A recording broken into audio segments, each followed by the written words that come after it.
morning and happy Monday. Welcome back to another incredible day of Rising, where we bring you all the news that you have to hear about it, and we do it with a smile on our faces, don't we? Most of the time, Robby. Most of the time. Emphasis on most of the time. Why don't you dive right into our first story? All right, well, Robby. And I'm going to sit here smiling. I'm sure you will. Especially for this story, the GOP primary churns on, even as it seems increasingly likely that former President Donald Trump will be the Republican nominee for president. Trump's last serious opponent for the nomination, Nikki Haley, made an appearance on NBC's Meet the Press, where she made some rather interesting statements. First, Haley attempted to argue that it was Trump, not Haley, that was a scion of the political elite. Let's take a look.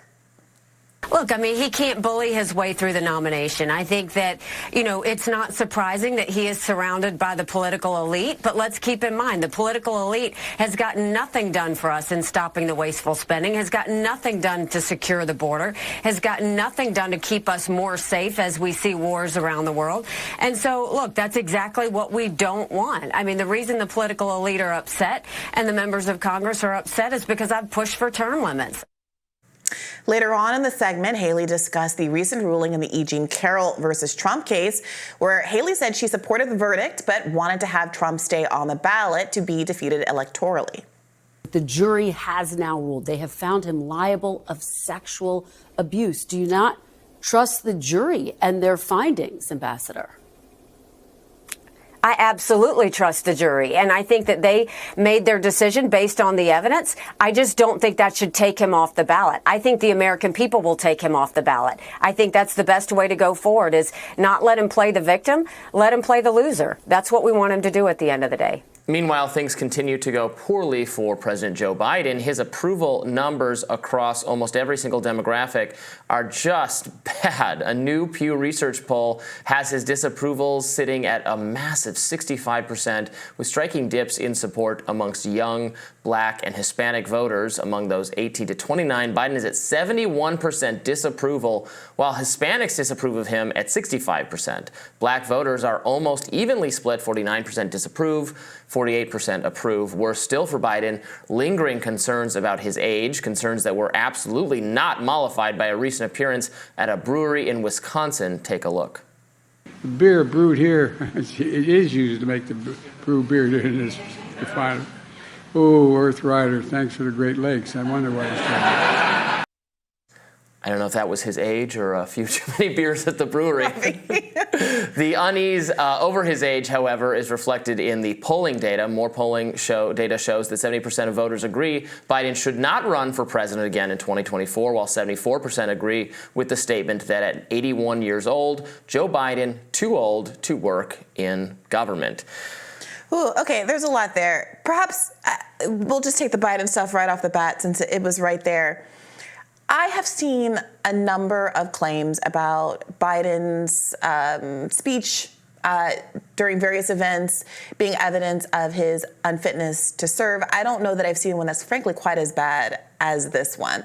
And part of what was so interesting about that clip, if you let it play just a few more seconds, you see the crowd kind of jumps in to cheer him on and boost him and almost fill in the dead air, which is a sort of a recognition by everyone in the room that there's a problem here, but simultaneously a recognition that everyone's prepared to just paper over it and not actually engage with the fact that for a whole host of reasons, including his age, his popularity is in the toilet. And this is a matchup on both sides with historically unpopular candidates that nobody wants to see. At least on the Republican side of the aisle, you do have someone credibly running a campaign still very much in the race. Not to say that there aren't efforts for people on the Democratic side to participate in the primary, but on the Democratic side, they have just shut down any opportunity for people like Marianne Williamson or Cenk Uygur or Dean Phillips to have a platform to really be a contender.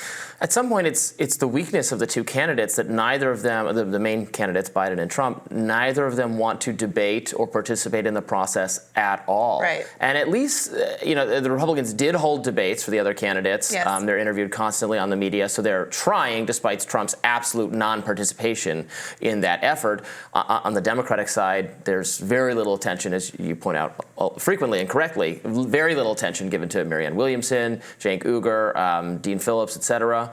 And it's a real shame because this is the rematch, and Nikki Haley's right when she says this, a rematch no one on paper, no one seems to want, and yet they're about to get because of the strength of these two people as institutions to set the parameters of what's happening in their favor. So speaking of Nikki Haley, what do you make of these comments she made about the E. Jean Carroll trial decision, the damages judgment?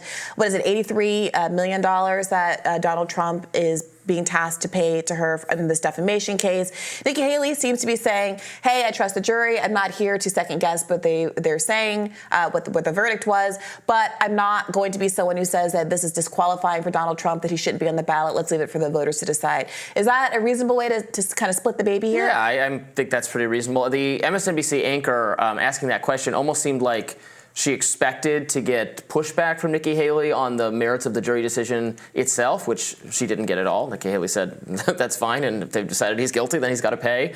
And yeah, of course, I mean, honestly, I don't think anyone is actually arguing that Trump should be disqualified from the ballot, for that reason, for having a judgment in a civil procedure go against him. I mean, now we're getting, I missed that in the insurrection clause of the Constitution. We're starting to get, now Donald Trump does anything you don't like, can't run for office. So obviously that's not the case. And I think Nikki Haley's position is just that, yes, he should be on the ballot and voters should have to decide. And what about that other part of the criticism where she's saying, well, Trump should be faulted for these distractions and not focusing the country's attention on issues like the border and inflation. It's spending specifically. It's something that she dinged Trump on during one of the earlier debates.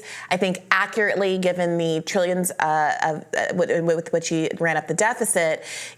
Is that a good pivot for her?